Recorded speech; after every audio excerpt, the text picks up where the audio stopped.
ఈరోజు దేవుని వాగ్దానం నెహెమ్యా గ్రంథం 10వ అధ్యాయం 39వ వచనం. మా దేవుని మందిరమును మేము విడిచిపెట్టము. నా ప్రియ సహోదరి సహోదరులరా, దేవుడి రోజు మీతో వాగ్దానం చేస్తూ ఉన్నాడు.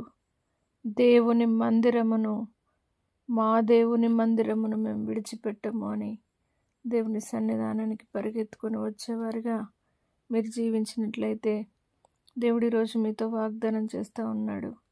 ఇశ్రాయేలీయులను, లేవీయులను ధాన్యమును, క్రొత్త ద్రాక్షారసమును, నూనెను తేగ, సేవ చేయు యాజకులను, ద్వారపాలకులను, గాయకులను వాటిని తీసుకొని ప్రతిష్ఠితములకు ఉపకరణములుండు మందిరపు గదులలో ఉంచవలెను. మా దేవుని మందిరమును మేము విడిచిపెట్టము.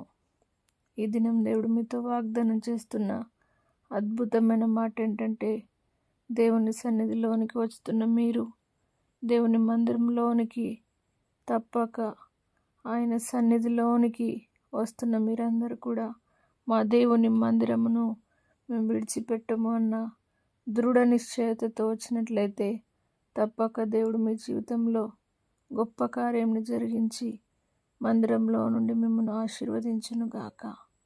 ప్రార్థన.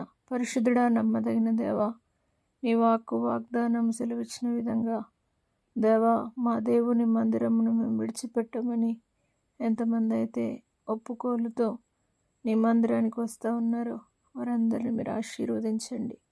దేవా, ప్రతి విశ్రాంతి దినాన్ని పాటించేవారుగా, దేవా మీరు ఇచ్చిన ఆజ్ఞను పాటించేవారుగా, నీ మందిరంలోని సమృద్ధి ద్వారా ప్రతి ఒక్కరూ, ఆశతో వచ్చిన ప్రతి ఒక్కరు నింపబడి శక్తిని పొందుకొని నీ మహిమను చూసి నీ మందిరంలో నుండి గొప్ప వెలుగును పొందుకొని ఆశీర్వదించబడి మా మందిరమును మేము విడిచిపెట్టమన్న దృఢ నిశ్చయతతో ముందుకు సాగుటకు సహాయంను చేయమని యేసు పరిశుద్ధ నామమును బట్టి అడిగి వేడుకుంటున్నాము తండ్రి.